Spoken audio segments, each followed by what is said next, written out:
So we were studying about the Laplace transform methods in previous class. So we have defined what is meant by Laplace transform. So and we have discussed what are the advantages of transforming to this coordinate system. So when we are having a lot of differential equations and we are trying to analyze the system, it is easier to transform to the frequency domain, and then in that case our equations will be transformed to linear equations, and we can do the simplification in that domain and then convert it back to the time domain by taking the inverse Laplace transform. So in order to transform, we either have the equation for the transformation, that is in order to find out the Laplace transform of any function, and certain standard identities are readily available which will help us to convert our equation directly to the directly to the frequency domain. So we have seen some of the standard expressions like Laplace transform of unit step function, which is equal to 1 by s, and the Laplace transform of an exponential function, which is expressed as a e power minus et is equal to a divided by s plus a. So once you know this identity, it is easier to convert back to the inverse Laplace transform also once we observe the functions in this particular format. Okay, and one more familiar thing is Laplace transform of sine omega t is given by s omega by s square plus omega square. So we have written these identities and tabulated that, and we have seen some of the properties of Laplace transform also, which will help us to predict the Laplace transform as well as the inverse Laplace transform of certain functions. And another important transformation that is very important is the Laplace transform of the derivative of a function, which is equal to s into f of s minus f of 0 plus, where f of 0 plus is called the initial condition. Similarly, we can find out the Laplace transform of an integral of a function, which is given by equal to f of s divided by s. So we can remember that when the derivative means we are multiplying with s and there will be some initial condition, and while integration it is division by s. Okay. Then we have seen how we can convert any polynomial which is expressed as the ratio of two polynomials in terms of its partial fractions. So if we are doing this partial fraction expansion, it will help. It will simplify our function to a similar form, which will help us to convert it back to the inverse to the time domain by taking the inverse Laplace transform very easily. So that is the advantage of going for the partial fraction expansion. Then we have seen the various cases in which we may encounter a polynomial with symbol poles at the denominator. Also, we can encounter ratio of the polynomials having double roots at the denominator, or which is called the double pole. Also, we have considered the various situations when one of the pole is a complex pole, and in such case the constant of the principal part will be a complex number and it will appear in conjugate pair. Then we did some examples to help you understand how to find out the inverse Laplace transform of certain functions. So this was the example in which we had symbol poles, and here we okay, so this was the example for symbol poles, and the second example that we did, it had double poles. So this will be when you factorize the denominator, it will be s square into s square plus 1, and s square plus 1 will again represent the complex pole also, in which we have seen that the constants are coming as the conjugate pairs.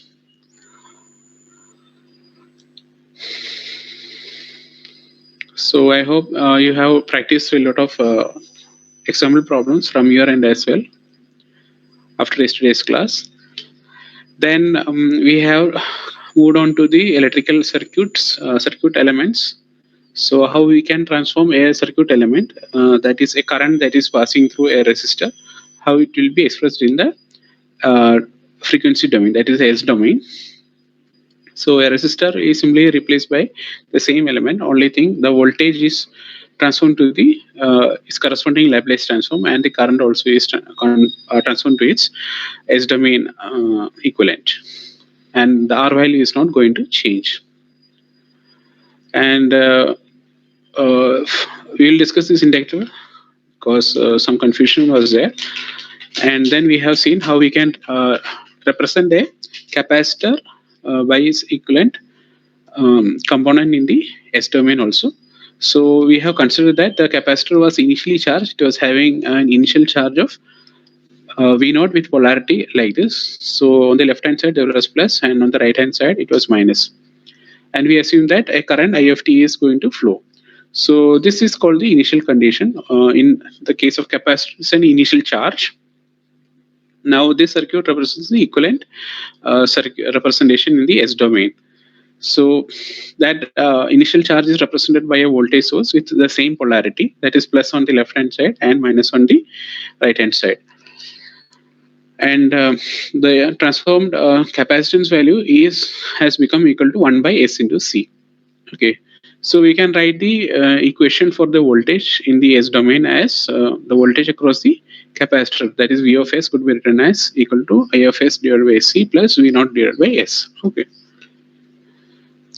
The second case is when, so we have written the derivation also, how we are getting it. First of all, we wrote the equation for the voltage in the time domain, and then we systematically applied the transformation on the left hand side as well as the right hand side. Okay, because we have studied the identity that Laplace transform of integral of a function is that function in the S domain divided by S. Okay, so I of integral ICT when transformed to the S domain will be equal to I of S divided by S. Similarly, the transform of the voltage, that is the unit step voltage multiplied with V naught, will be equal to V naught divided by S. Similarly, the second case is when what happens when the initial charge, the initial condition, that is the initial charge, is opposite to that we have considered just before. So if the polarity is reversed, then we have to represent the polarity, that is the initial voltage in terms of a constant voltage source with the same polarity. The rest of the thing remains the same, that is the capacitance value is represented by 1 by AC itself. Only thing, the voltage polarity has changed here, and since it's a constant DC voltage, so the S transform will be equal to V naught divided by S. And you write the equation, and because you are traversing in the direction of the current, so you are moving like this, so there will be some drop here, so it will be plus minus. So this will be so when you are seeing this will be counter or the voltage, this will be opposing the voltage, so this has become positive here, and this is now in favor of the voltage. So as we are traversing, it will be from minus to plus, so and hence a minus sign is coming here. Okay, but in the earlier case you were having a voltage drop here, so we have taken it as plus, and here we are seeing a voltage rise, that is why we took a positive sign here. Sorry, voltage drop, that is why we took a positive sign here. Okay, so accordingly you can write the KVL and find out what are the equations. Now coming to the after that, we have seen one example also, in which case we identified that this sign has to be negative. Okay, so I will try to explain this once again. So consider that initial current of I naught plus is flowing through the inductor having inductance value L, and we are trying to represent this in the S domain. Okay, so let us write the equations in the time domain first. So we can represent the voltage across the inductor as V of t is equal to L into di by dt. This expression we already know. The voltage across the inductor is given by L into di by dt, where L is inductance of the inductor. Okay, it is not the Laplacian, it is the inductance value. Now we transform this to the S domain. So we take the Laplace transform. So on the left hand side, it will be V of S, and on the right hand side, it will be L into. So we have to take the Laplace transform of the derivative of the function. So we have to multiply this current I of S with S, and there will be some initial condition which will be represented by the initial current I naught plus. Now, okay, so as I was trying to tell you, I don't know when it got disconnected. So I will tell what I was trying to write here. So we'll write the expression for the voltage across the inductor. So we know that the voltage across the inductor is V is equal to L into di by dt. Now we try to take the Laplace transform on the left hand side as well as the right hand side. So what is the Laplace transform of V of t? It will be V of S. Okay. So that will be equal to, on the right hand side, we are having L into, L is a constant, right? The value of the inductor. And we are having the derivative of a function, d by dt of I of t. So that will be equal to S into I of S minus some initial condition I of 0 plus. Okay. So that is called the initial current. Now we have to see what is the direction of this current, that is I0. For that, we will look at this circuit. So we are having I of t that is from left to right. So it's indicated by this arrow. And we see that I of 0 plus is also in the same direction. So actually it means that it is in the same direction, positive direction.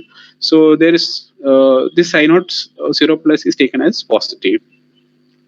And hence, we open the bracket, so that will be equal to SL into I of S minus L into I of 0 plus. Okay. So that is the expression for the voltage in the S domain. Now, how we can represent this network? That network is represented by this form. Okay, this one. So we are having a current I of S flowing through the inductor, and the inductance value is S into L. So that is this part. So this S into L is coming, and that is multiplied with the current that is flowing through that inductance, that is S into L. And this is the voltage part. So how did this voltage come? Because of the initial current. So we are going to change the current. So some voltage will be induced there. So that is represented by minus L into I of 0 plus. So how can we represent it? It is represented by this voltage source. That is this voltage source having value L into I of 0 plus. Okay. So we have identified that this should be S into SL into I of S minus L into I of 0 plus. Okay. It is not plus, it is minus. Okay. Similarly, the second case is when we are having an initial current opposite to the direction of I of t that we are going to consider. So let's write the voltage across the inductor. So we can write V of t. VL of t is equal to L into di by dt. So when we take the Laplace transform, so we can write V of S is equal to L into S into I of S minus the initial condition minus I of 0 plus. Okay. So what about the direction of this current? So this I of 0 plus is now flowing in the opposite direction, and we are traversing this loop from left to right. But this I of 0 plus is in the opposite direction of that, and hence we have to attach a negative sign to this. Okay. So that when you open the bracket, it will be equal to S into L into I of S plus I of 0 plus. Okay. Now how can we represent this network? This S into L is going to correspond to the inductance value, okay, through which a current Is is flowing through it. So we can represent this network by an inductor, and there is some voltage, and we are traversing in this direction, and hence we are encountering this voltage source which is going to drive the initial current towards the left direction. Okay. So this will be equal to S into L, and this will be equal to L into I of 0 plus. So we can represent the inductance in the S domain in this following manner. Okay. So this current is our I of S, which is going to flow through this inductance. So that's how we can replace an inductor with this or this according to the direction of the initial current, I of 0 plus. Any doubts till now?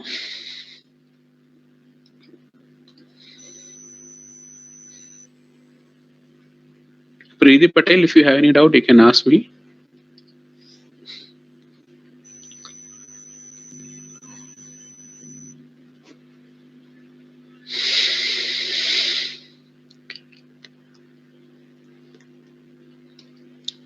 Okay, you will better understand what I was trying to explain here when we do certain numerical problems. So we have seen this numerical problem in which current was flowing, initial current was flowing through the inductor and the resistor, and we are applying a new voltage, and we were asked to find out what is the current. So this was the numerical problem that we have done yesterday. So how we can represent this network by in the S domain.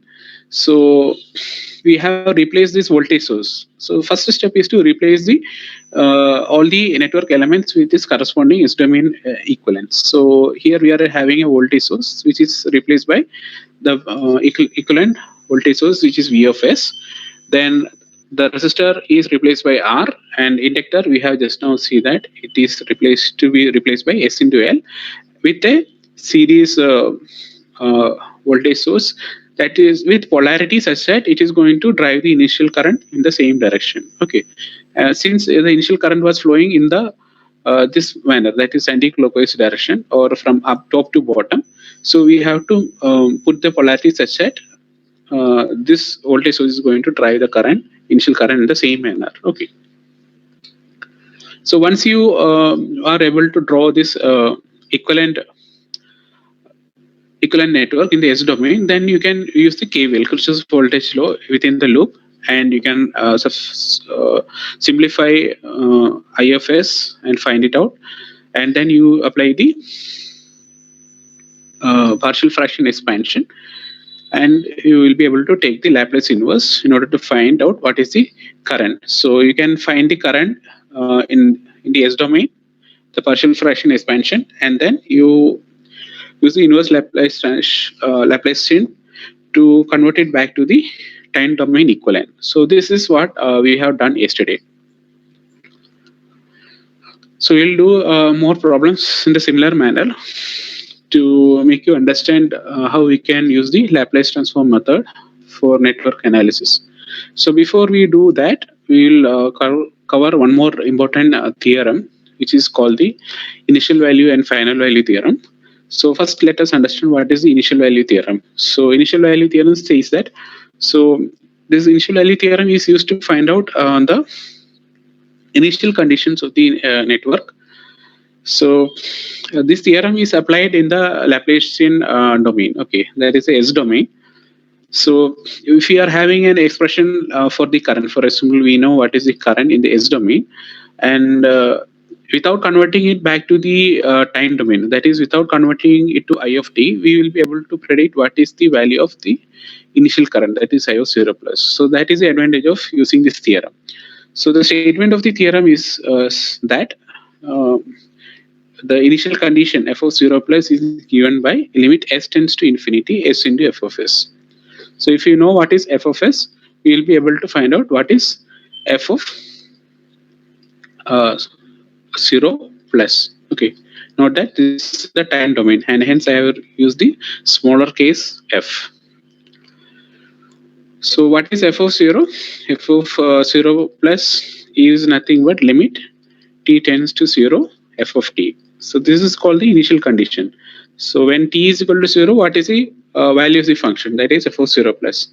So we can find out the value of the initial value of the function without converting it to the time domain. Okay, without converting the function to the time domain.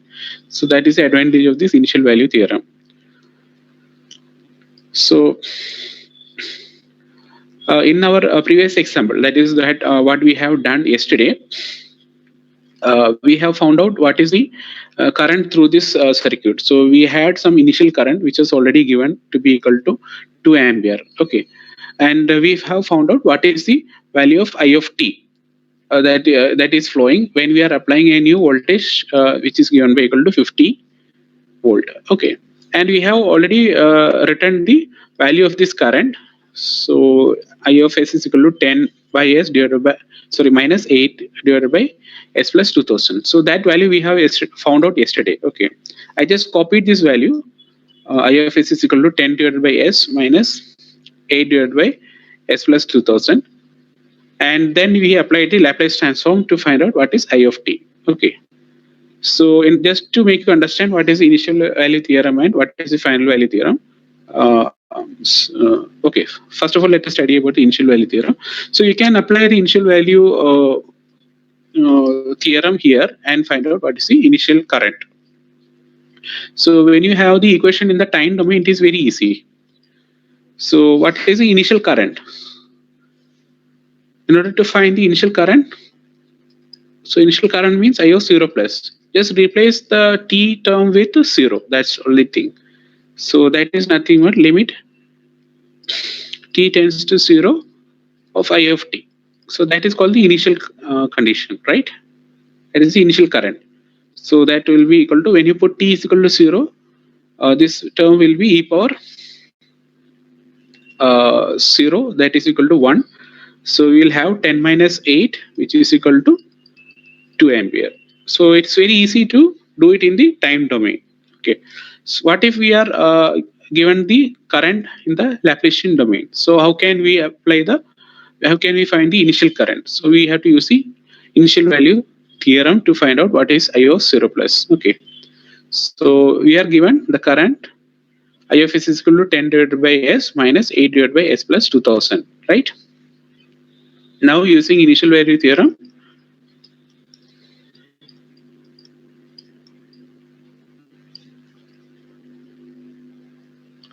what is I of 0 plus?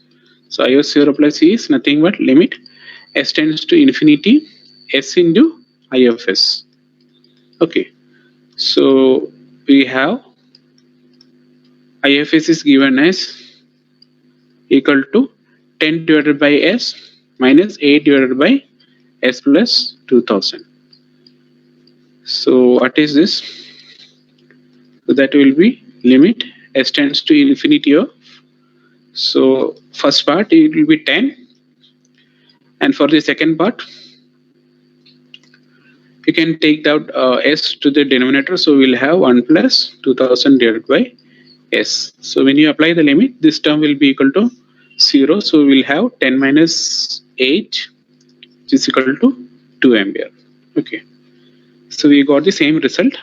On the right hand side, I have used the initial value theorem to find out, and on the left hand side we already know what is the time domain equation for the current, so we can find out what is the initial current by putting t is equal to 0, and hence the initial value theorem is proved to be correct in our case. Okay, so when we started off the numerical problem also, we have assumed that the initial current that is flowing through the inductor is equal to 2 ampere, and hence it is proved that we can apply the initial value theorem. So the method to do this is as explained. So if you have any doubt, you can ask me. A similar theorem is called the final value theorem, and the final value theorem states that we can find out what is the final state value, that is the steady state value of a function, by using this equation, that is f of infinity is equal to limit s tends to 0 s into f of s. So we can find what is f infinity. Okay, f infinity in the time domain is nothing but limit t tends to infinity f of t. Okay, now that could be found out in the s domain. So using final value theorem, you can find that f infinity is nothing but limit s tends to 0. Okay, s into f of s, because we are having the function in the s domain. Okay, so we have f of s, let's multiply it with s and limit s tends to 0. So when we compare this with the initial value theorem, here in initial value theorem we have s tending to infinity. Okay, whereas in final value theorem we are having s tending to 0. Okay, this is the opposite of that. The remaining mathematical statement is the same, and these are the proof statements. If you want, you can read through this in available in your textbooks. Okay.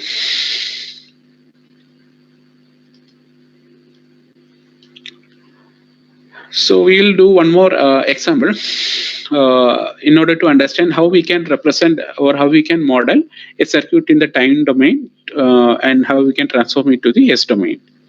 So in this given circuit, an initial current I1 is established while the switch is in position 1. So initially the position, we are having a switch S here, it is in position 1. So what will happen is that a current is going to, because we are having a voltage source here, V1 is a voltage source. So because of that, a current is going to circulate in this loop like this. Okay. And in the question, it is told like an initial current I1 is established. So this current is flowing while the switch is in position 1. Okay. So that is a steady state condition. Then at t is equal to 0, the switch is moved to position number 2. So what happens when the switch is thrown to this position? So now this is disconnected, and here we are having a connection like this. Okay, so this will be eliminated. Okay, so we are having a connection like this. So at this case, this capacitor is going to be introduced, and it is also having an initial charge of Q naught. Okay, and this new voltage source V2 will also be included. Okay. So now how we can represent this network and how we can express the current in the S domain. So we'll do it in a systematic manner. So let us first replace this resistor, which is equivalent parameter in the S domain. So we have seen that a resistor has to be simply replaced by its value itself. So R will be replaced by R itself in the S domain. How can we replace the inductor?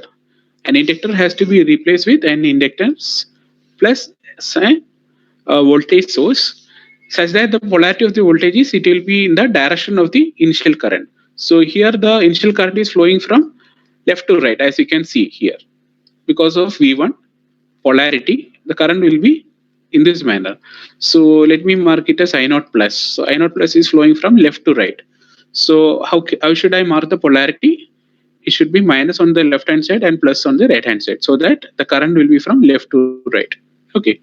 And what about the value of these things?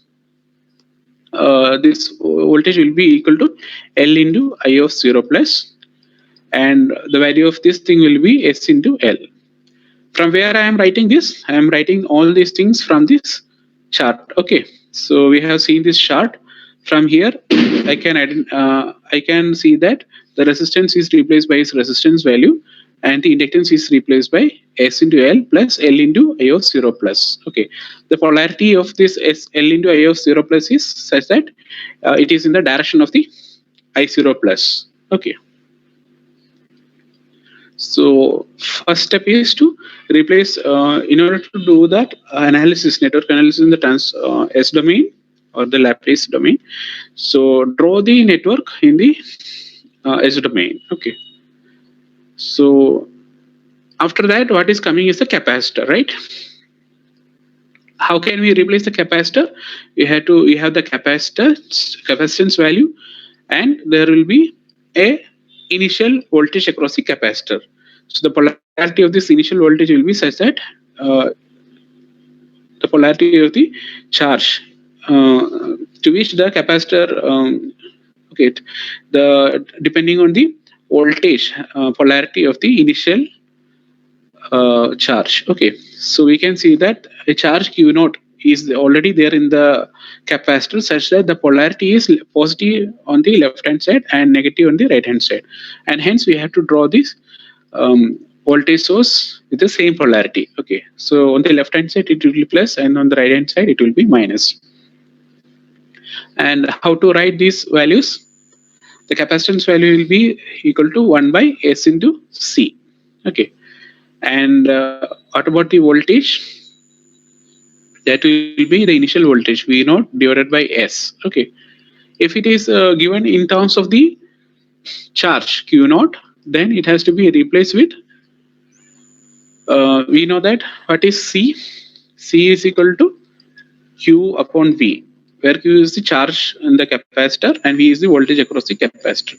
So we can write what is the voltage V is equal to Q upon C. Okay, and here Q is equal to the initial charge, which is equal to Q0. So that could be expressed in terms of the initial charge Q0 as equal to Q0 by C, and there is one S here, so S into C. So that is how we have replaced this inductor and this capacitor and the resistor. Okay, so we have replaced these in the time domain to the corresponding elements in the S domain. Okay, as boxed inside this red dashed line. So that is the inductor part, and towards the right is the capacitor. So in this domain we have replaced this with its equivalent. Okay, now coming to the driving element, which is the voltage source. So we have the voltage source, and the polarity of the voltage is such that it will be in the same direction as the initial case. So here we can have the voltage in the S domain, so it will be V2 of S. Okay, so that's how we can represent a network in the S domain given the network in the time domain. So once this is drawn, the current that is going to flow through this network could be identified. So we can find out what is this I of S. Okay. So this is a method that we are going to use to do network analysis in the S domain. Okay. So any doubt in how we have represented this?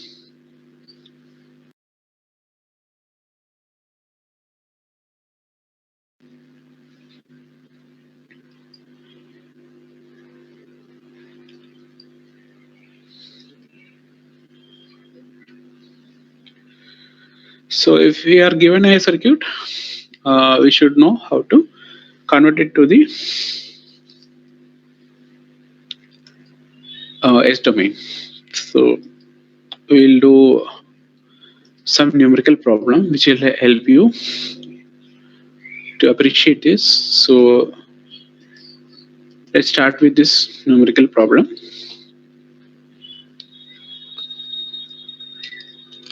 So in the series RC circuit as given in the figure, the capacitor has an initial charge of 2.5 millicoulomb. Okay, so this capacitor is charged to some initial charge.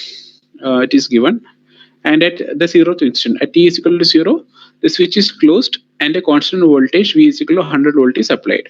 So here we are having a switch S here, and at t is equal to 0, the switch will be closed, and this 100 volt will be coming across the resistor and the capacitor, the series combination of that. Now we have to find out what is the current here. So we need to find what is I of t here. Okay. So when you are doing the analysis in the Laplace transform method, so first of all we have to represent this network in the S domain. Okay. So now the switch is closed. So we are interested in the as we have seen in the Laplace transform, we are taking the integral from 0 to infinity. So we are taking from t is equal to 0 plus. That is, from after closing the switch only we are representing the network. So whatever comes before t is equal to 0, that is for the condition t less than 0, which are these are taken as called the initial conditions. Okay. So in our circuit in the S domain, we will have the network which is closed network. We don't have an open switch here because at t is equal to 0, the switch has closed. That is why I draw it by a straight line here. Okay. Now, how can I replace this resistor? Resistor is replaced by the same value itself, R itself. And I can replace the capacitor with its capacitance value and a voltage source that is going to represent its initial charge. Okay, so initially the capacitor was charged with the polarity as shown here. There is minus sign on the top and plus sign on the bottom. So I have drawn the voltage source with the same polarity as was given in the time domain. Okay, and on the left hand side we have the driving element, which is a voltage source, a constant voltage source having voltage equal to 100 volt. So the polarity is as shown on the time domain circuit itself, and this will be equal to let me call it as V of S itself. Okay, and this is going to drive a current I of S through this network in the S domain. Okay, and what about the values of this capacitor? So this will be equal to 1 by S into C, and what about the voltage? That will be some initial voltage V0 divided by S. If it is the initial charge is given, then it will be equal to Q0 divided by S into C. Okay. In our example, the initial charge is given here. Okay. The initial voltage is not given. It is the initial charge, which is equal to 2.5 millicoulomb is given here. Okay. So this R value is equal to 10 ohm, and this capacitance value is given as equal to 50 microfarad. Okay, 50 into 10 power minus 3, and this Q0 is also given, which is equal to 2.5 millicoulomb. So it is into 10 power minus 3. Sorry, this is 50 into 10 power minus 6 microfarad. Okay, and Q0 is 2.5 millicoulomb, which is 2.5 into 10 power minus 3. And what about V of S?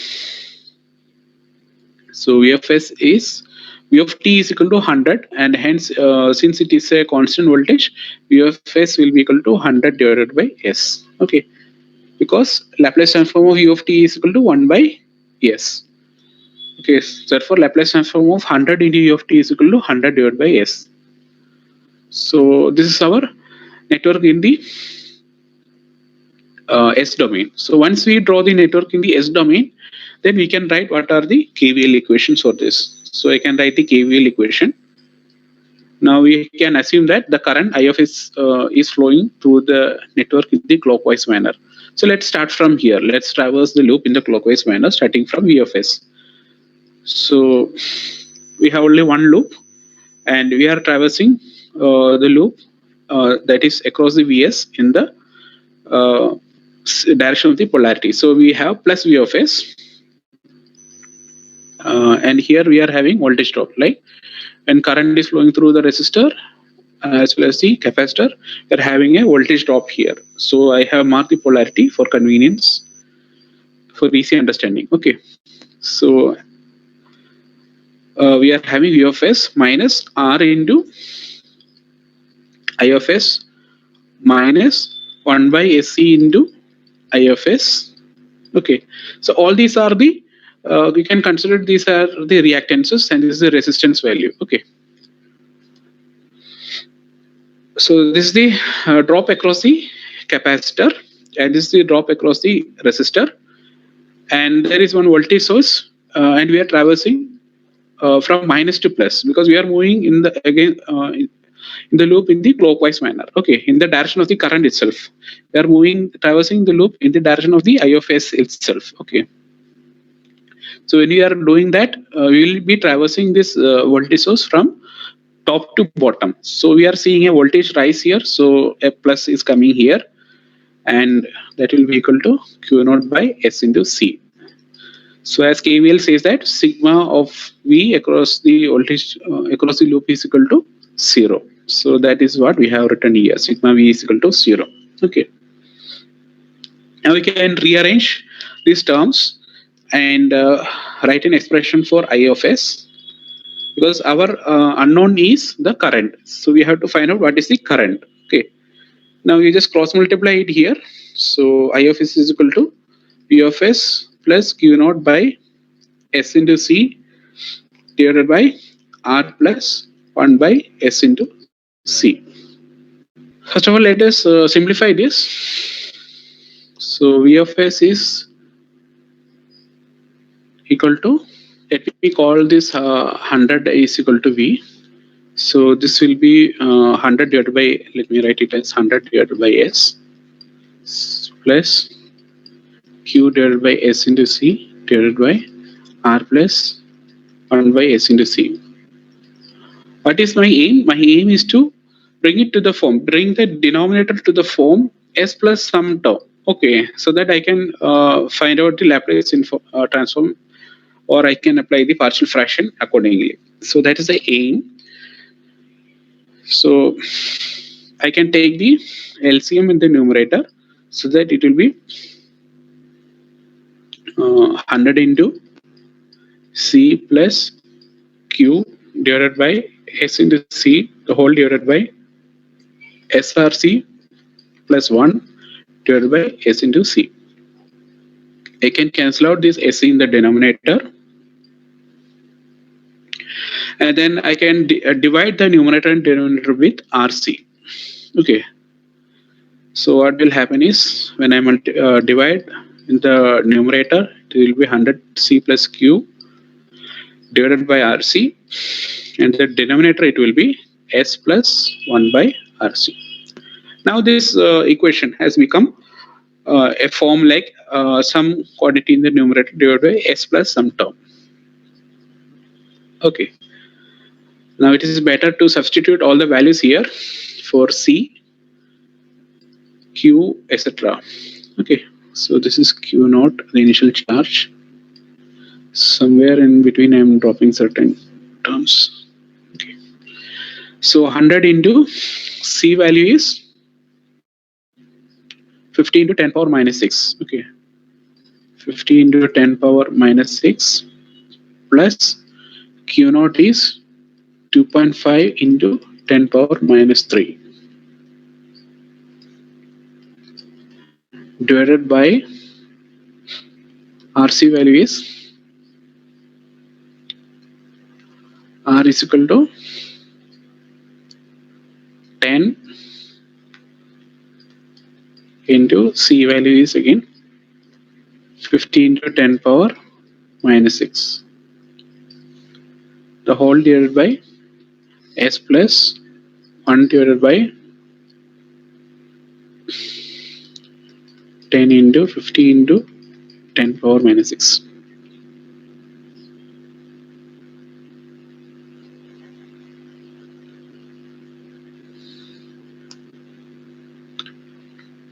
Now, the numerator is only numbers. Okay.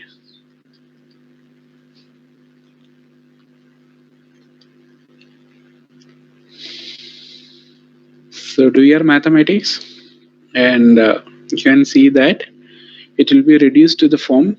In the numerator it will be 15, and the denominator you will have S plus 2000.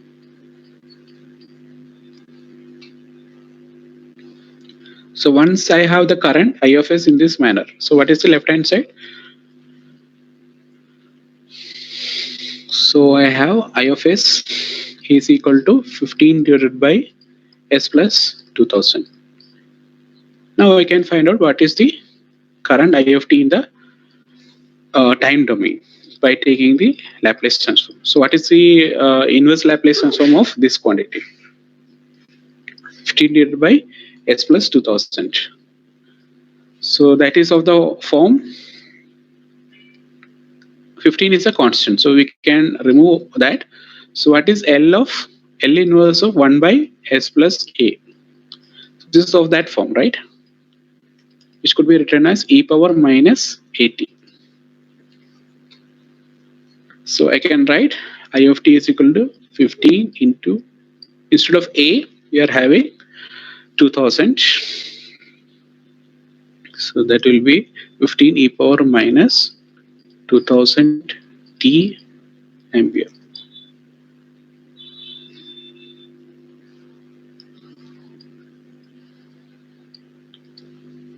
So this is how we can do network analysis in the using the Laplace transform method.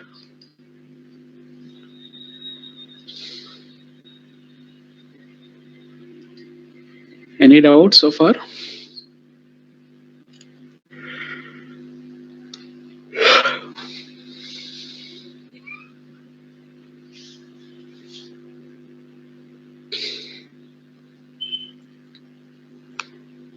Are you getting these answers?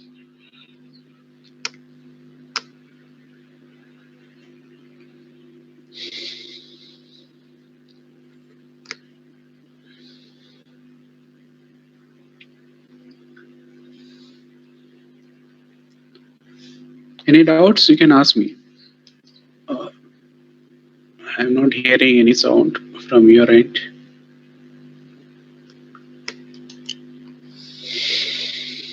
Okay, let's move on to a different numerical. In this question, we are having an RL circuit as shown in 16.6. Okay, the switch is in position 1 long enough to establish steady state conditions. Okay, so initially the switch is at position 1. At that position, we are having this 50 volt applied across the series combination of this 25 ohm and this inductor 0.01 Henry. So we are putting that in that position long enough to establish steady state current. Okay, so it means that initially there will be some transient conditions, but since we are throwing the switch in this position and this inductor is a ideal inductor, there is no resistance across this inductor. Okay, so it is like we are applying a DC voltage only to this uh, uh, resistor 25 ohm. So we will have a steady state current flowing through this. So the value of this current will be equal to 50 divided by the resistor 25 ohm itself. Okay, there is no significant. There is no relevance of this inductor in this case because it's a DC voltage applied here. Okay, so some transients will be there as soon as you close the switch.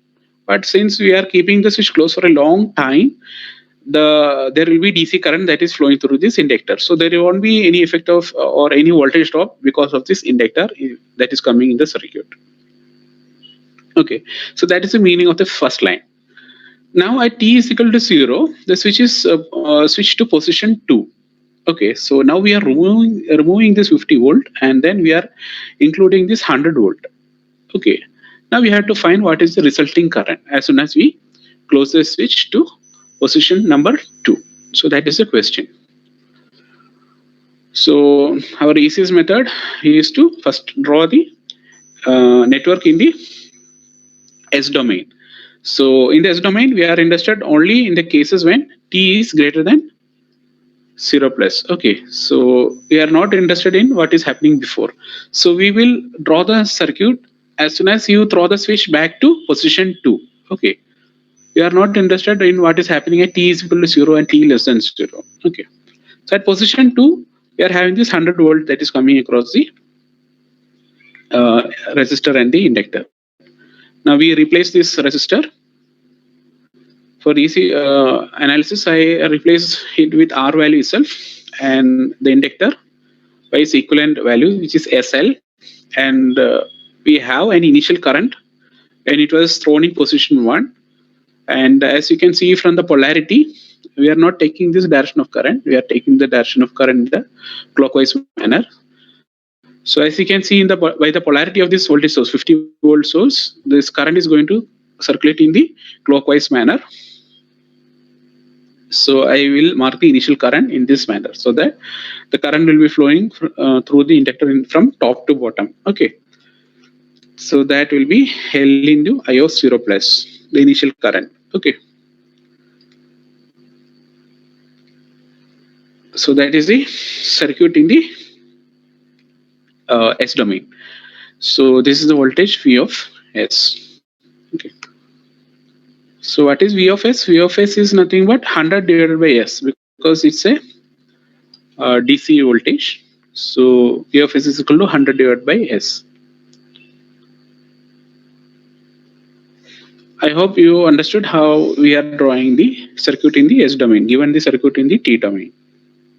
So once it is drawn, this S domain circuit is drawn, it's very easy. All the equations are in linear equations. There is no derivative coming here. If it was in the time domain, this would have been L into di by dt, and we would have an equation in containing a derivative term here. See the advantage of S domain analysis. So we are having a current. Just like this has become just like a resistor, okay, like a linear element. Now you can apply the KVL equations here and write the KVL equations. Okay, so KVL in the loop. So let's start from here. Okay, so we are seeing a voltage rise. So we can write plus V of S. And as we traverse across the resistor, we are having a voltage drop, and across the inductor also another voltage drop. And when we traverse across this voltage source, there is a voltage rise. Okay, so this will be positive voltage, and all these across the resistor and inductor will be negative. So V of S minus R into I of S minus SL into I of S plus L into I of 0 plus is equal to 0. Sigma V is equal to 0, which is the KVL we have written here. Now you can write the expression for I of S by rearranging this term. So you can bring these terms to the right hand side so that it will be plus. So what remains is V of S plus L into I of 0 plus and divided by R plus S into L. So this is the expression for the current in the S domain. Okay, so once you write the current in the S domain, now we have to bring the denominator in the form S plus some term. Okay, so how can we do that? We have to divide the equation throughout with L because this L is coming here. Okay, so divide this numerator and denominator with L, divided with L, so that we have I of S is equal to V of S plus L into I of 0 plus by L, and in the denominator we have S plus R divided by L. Okay, now it's a very familiar form that we are having, S plus A form. Okay, sorry, this is L, R by L. Okay, now we can substitute what is V of S because there is another S term going to come here, so it is better to substitute and simplify before applying the numerical values. So I will write this is equal to say 100 divided by S, 100 divided by S plus L into I of 0 plus the whole divided by L divided by S plus R by L. Okay.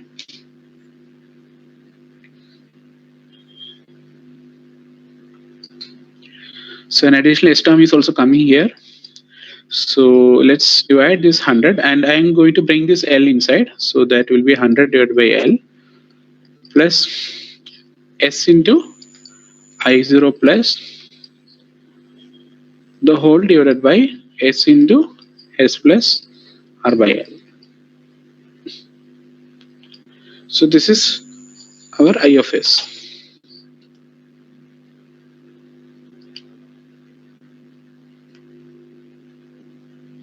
Now you can substitute the values. So let us try to identify what are the values. So what is R?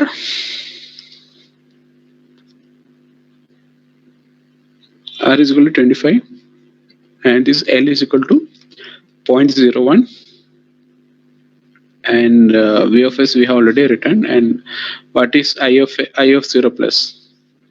So I told, and the initial condition only this voltage source is coming across this combination and since it's a steady state, the inductor doesn't have any role in play, and hence we can write I of 0 plus is equal to the voltage. So that is a current. Okay, so that will be a voltage divided by the resistance. So 50 divided by 25, which is equal to 2 ampere. Okay, so I of 0 plus is equal to 2. Any doubt in finding this? So once you have these values, now you can substitute, okay, in the on our equation. So I will write I of s here.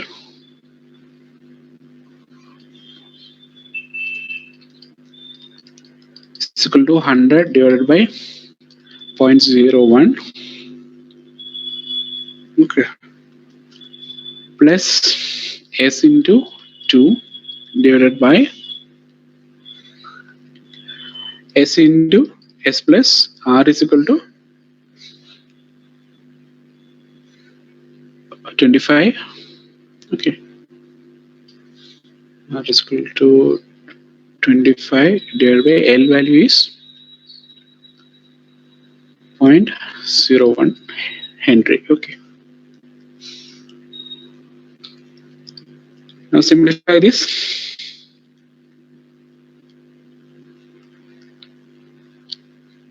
So 100 divided by 0.01 is 10 into 10 power 3 plus 2s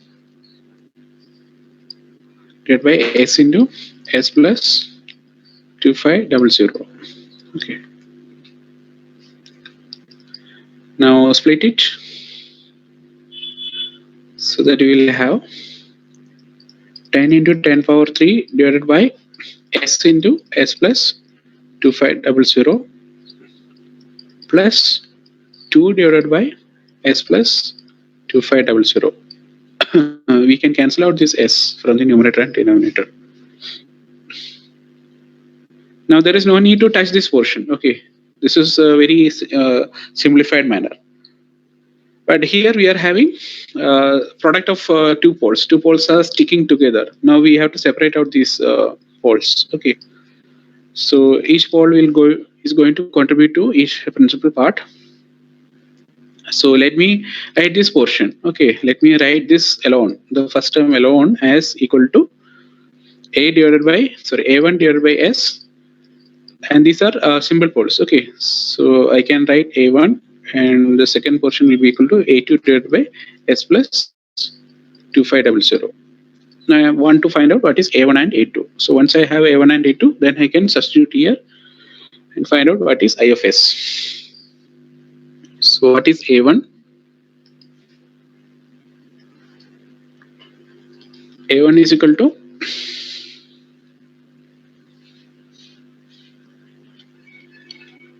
10 into 10 power 3 divided by s plus 2500 at s is equal to 0. Okay, so that will be 10 into 10 power 3 divided by 2500.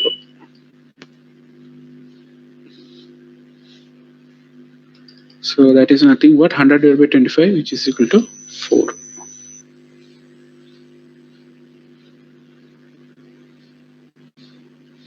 Similarly, you can find out what is a2. a2 is equal to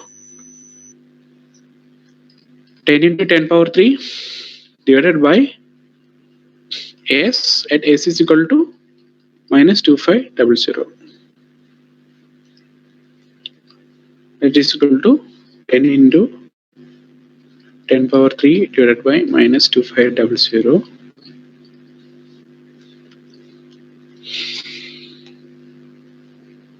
So two zeros are going here, right?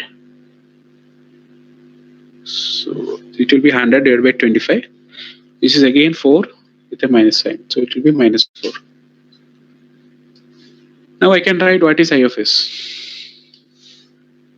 Now I can write what is I of s. I of s is equal to a1 by s. a1 is 4 here, 4 divided by s, plus a2 by s. a2 is minus 4.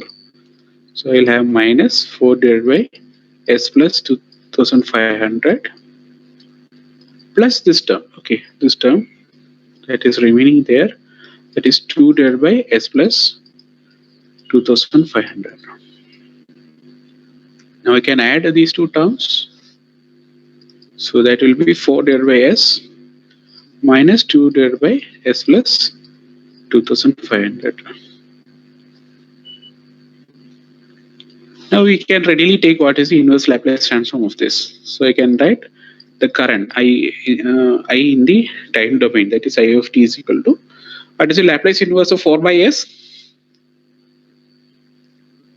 It is 4 into u of t. Okay, so I will write it as 4.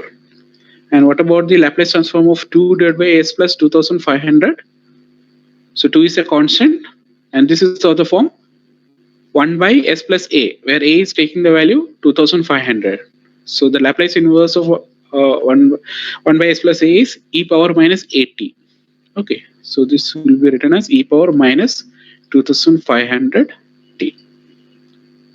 So that's the current expression for the current. Okay.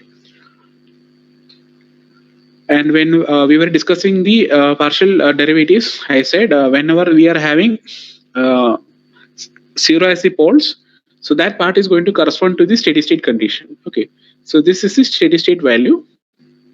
So when you put t is equal to infinity, this current is going to settle at this particular value, which is 4 volt.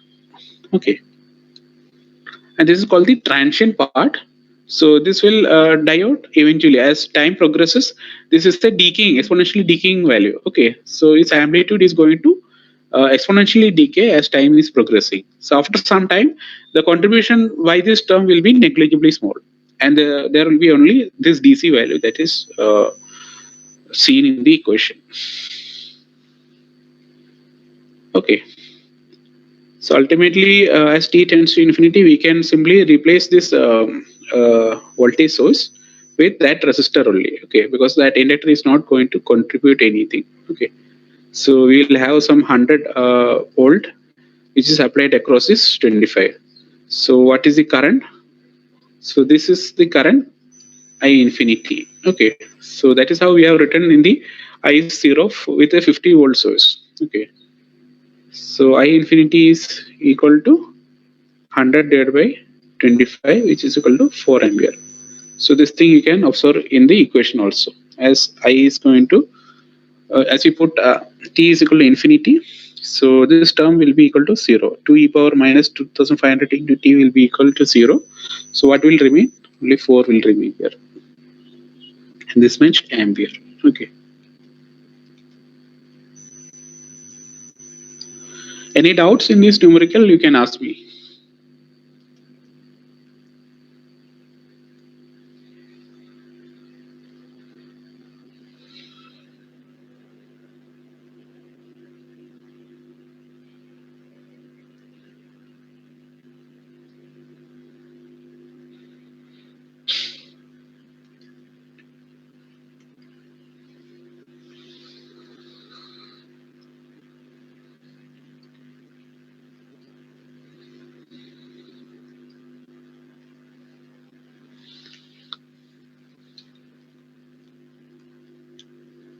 So that is okay with you.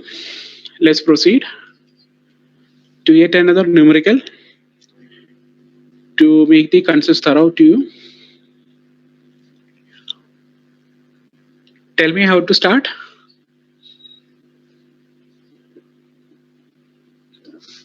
So we are having a series RL circuit here. So we are having an R and an L value to which an exponential voltage is applied here. Okay, now instead of DC voltage, we are having an exponential voltage. So V of t is given by 50 e power minus 100 t. And by closing the switch t at t is equal to 0. So we are closing the switch and we are asked to find what is the resulting current. Okay. So the first step is to draw the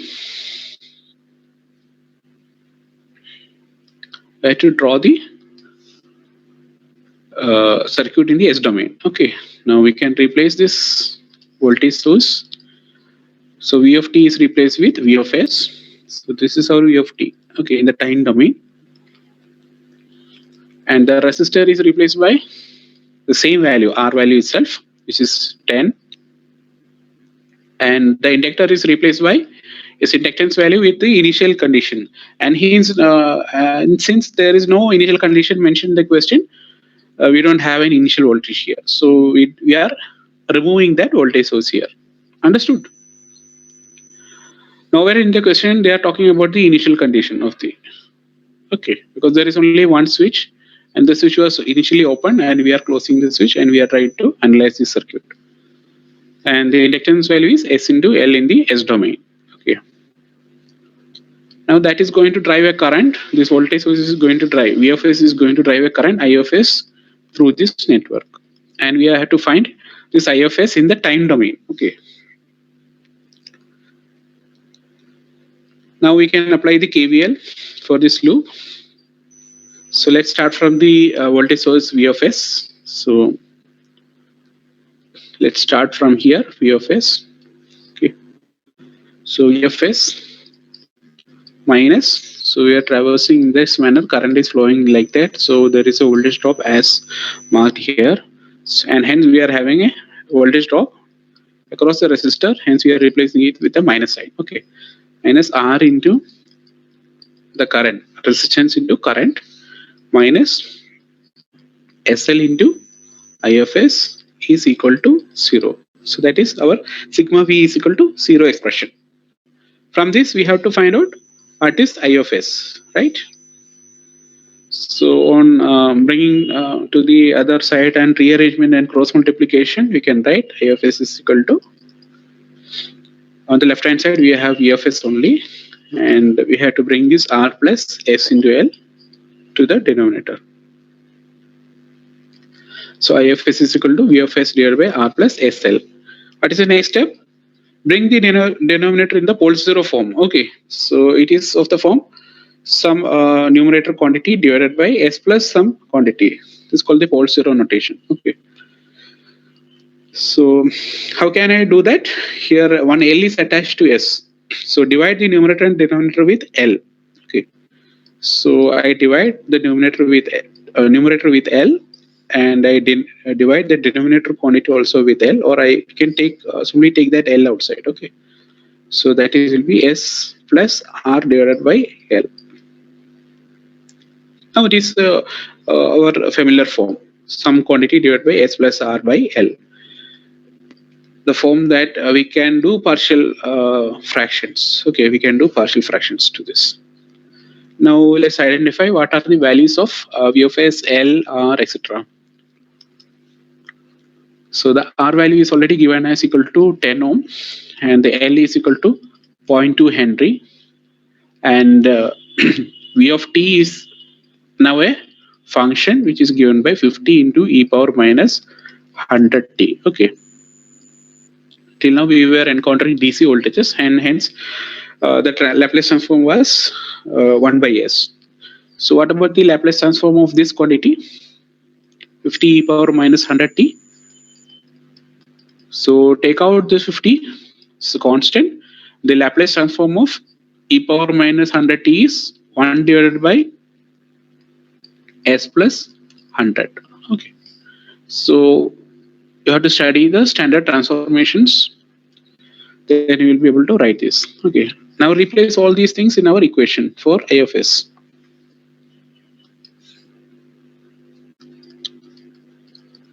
So I can write I of S is equal to 50 divided by S plus 100 divided by L value is 0.2 divided by S plus 10 divided by 0.2. Okay. Now some rearrangement is required. You can bring the S plus 100 in the numerator to below the equation.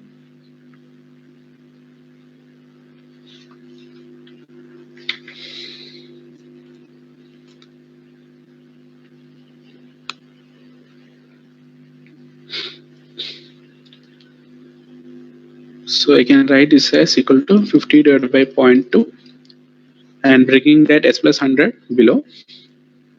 So that will be S plus 100 into S plus 50.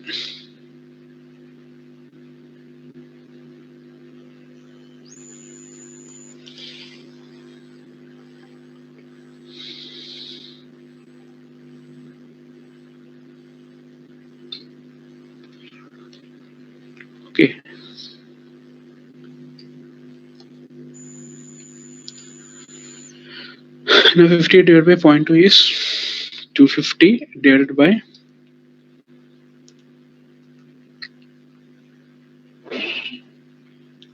s plus 100 into s plus 10 divided by 0.2 is actually this is 10 divided by 0.2. Okay, s plus 50. Now we can write this of the form a by or a1 by s plus 100 plus a2 by s plus 50. So that we can apply the partial fractions. So what is a1? a1 is equal to 250 divided by s plus 50 at s is equal to minus 100. Similarly, you can write what is a2 is equal to 250 divided by s plus 100 at s is equal to minus 50.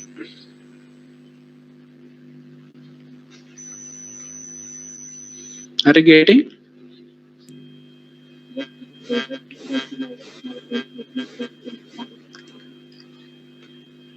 Are you asking any doubt because your voice is not coming clearly?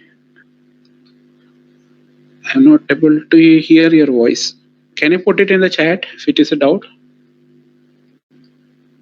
So I'm telling the value of a1 equals to minus 5 and a2 equals to 5. Yeah, correct. Okay.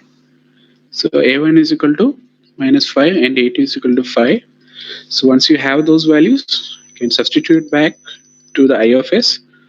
So that is equal to minus 5 divided by s plus 100 plus 5 divided by s plus 50. So what is I of t? Is the Laplace inverse of this. So that will be minus 5. So this is of the form 1 divided by s plus a. So the Laplace inverse is e power minus at. Okay, so we are having 1 divided by s plus 100. So inverse Laplace is 1 e power minus 100t plus 5 e power minus 50t.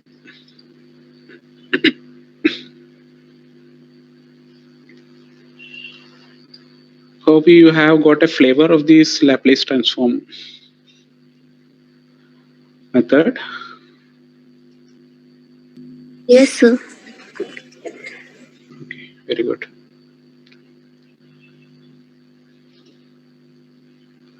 Now you can do any and take up any numerical problem and work out for practice.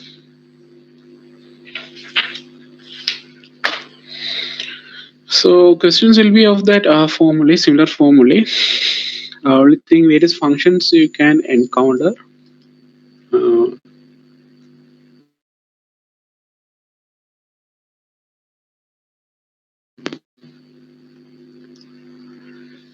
So let us do one more numerical problem.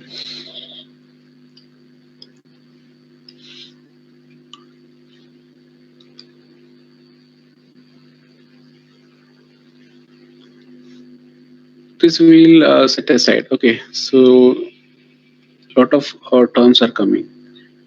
There's also lot of terms. It's a sinusoidal function excitation. Let's take this thing. The series RLC circuit shown. There is no initial charge in the capacitor. If the switch is closed at t is equal to 0, determine the resulting current.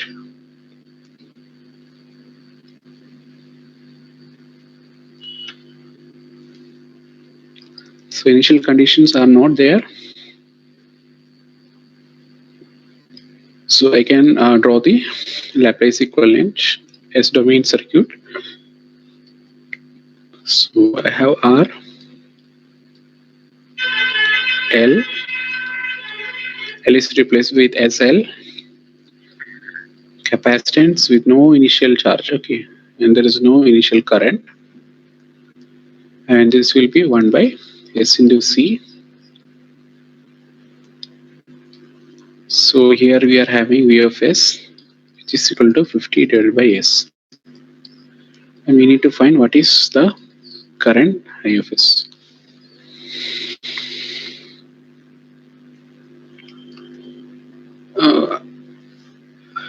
I'm not audible.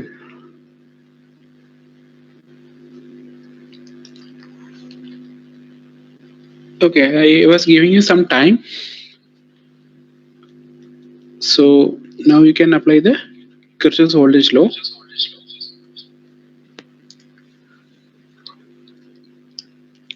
And write the equation. Okay, so I will apply KVL. So let's start from here. So we have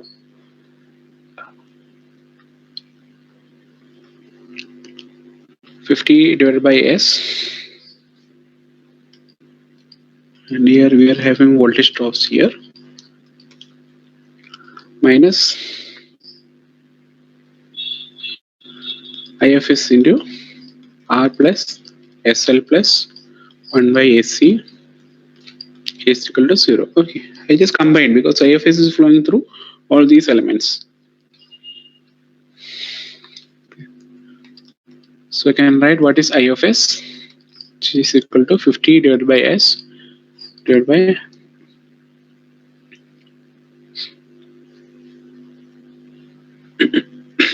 R plus SL plus 1 by AC.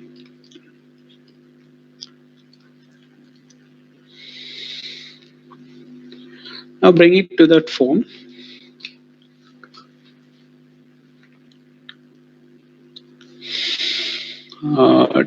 Take the LCM, okay, here. So we can have IFS is equal to 50 divided by S. I brought that S to the denominator. And I am going to take the LCM here. So we have S into C. So this is SRC plus S square LC plus 1.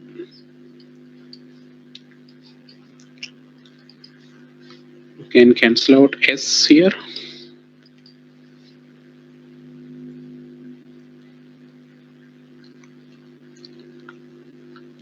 So this will be 50 into C divided by S square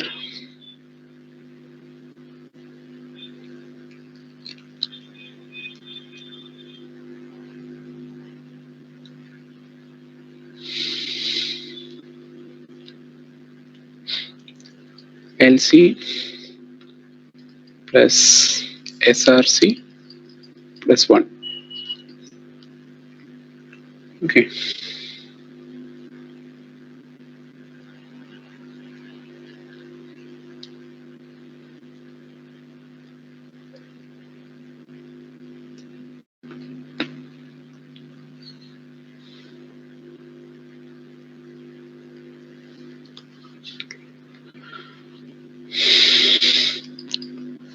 Let's divide with LC, numerator and denominator. So we'll have 50 divided by L in the numerator divided by S square plus S into R by L plus 1 by LC. Now let's put the values here. L is equal to 1, R is equal to 2, and C is equal to 0.5.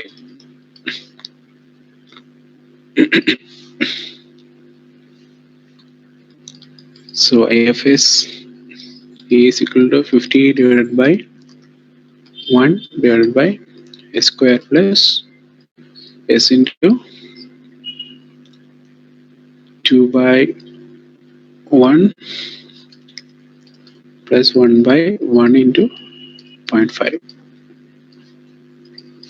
So that is 50 upon S square plus 2S plus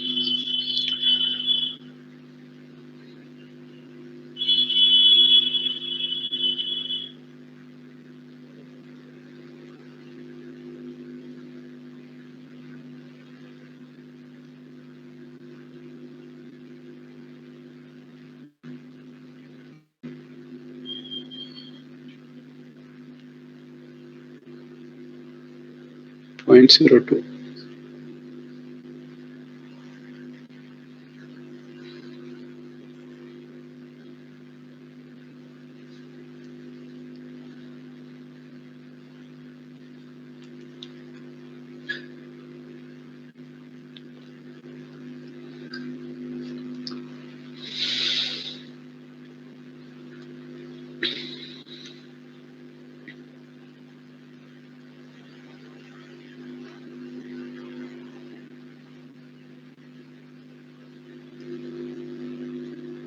Now, how can you write as the product of two terms?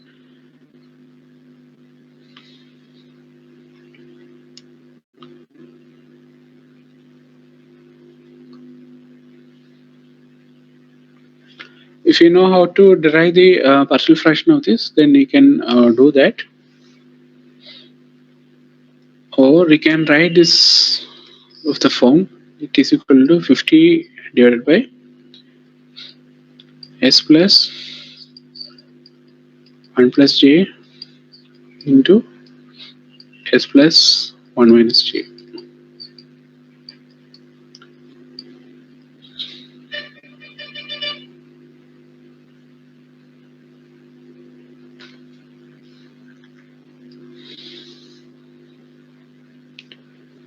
So this could be written as equal to a1 by s plus 1 plus j plus a2 divided by s plus 1 minus j.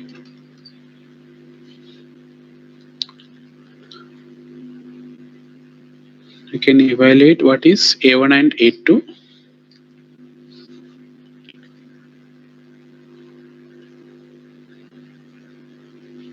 And you can simplify this.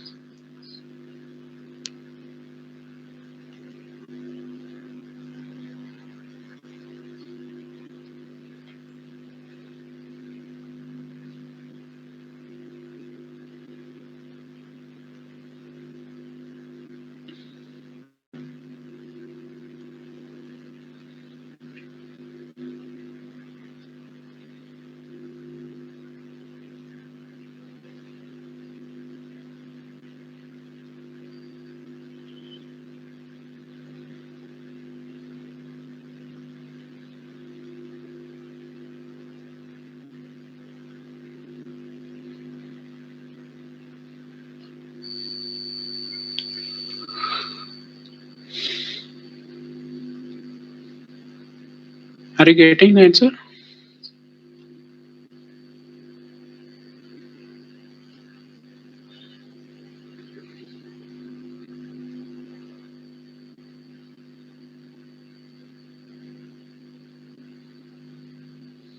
A1 and A2? The value of A1 is 50 and A2 also 50. Yeah, you should get like that.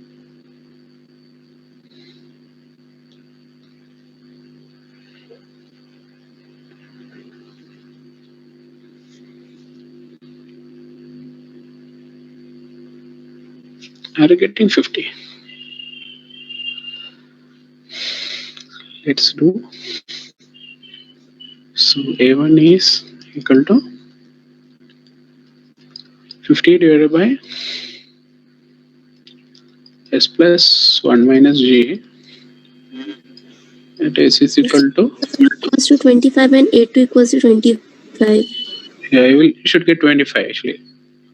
Yes, sir, 25. With a j term. Okay. So this is s is equal to minus 1 plus j.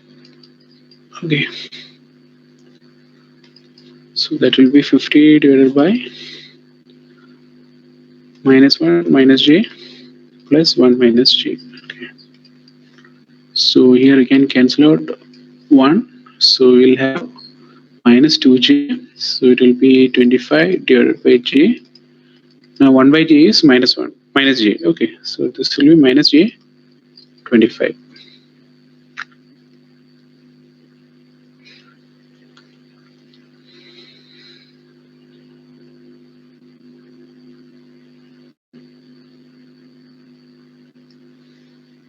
sorry, there is already one minus sign here, right?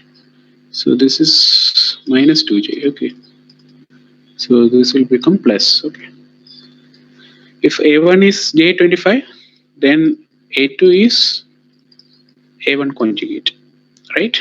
So that will be equal to minus j25.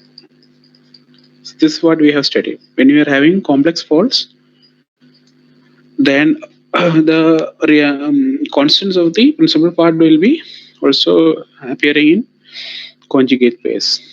So we can write I of s is equal to j25 divided by s plus 1 plus j minus j25 divided by s minus, sorry, s plus 1 minus j.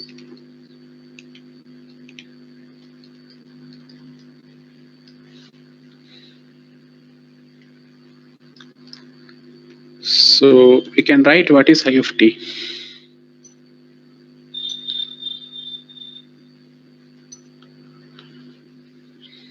Okay, now we can write what is I of t by taking the Laplace inverse. So that will be j25 e power minus 1 plus j into t minus j25 e power minus 1 minus j into t.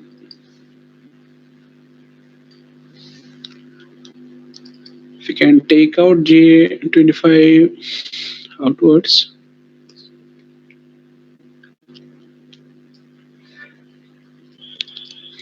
if you take j25 common out,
so if you take like that, then this will be e power minus 1 plus j into t minus e power minus 1 minus j into t.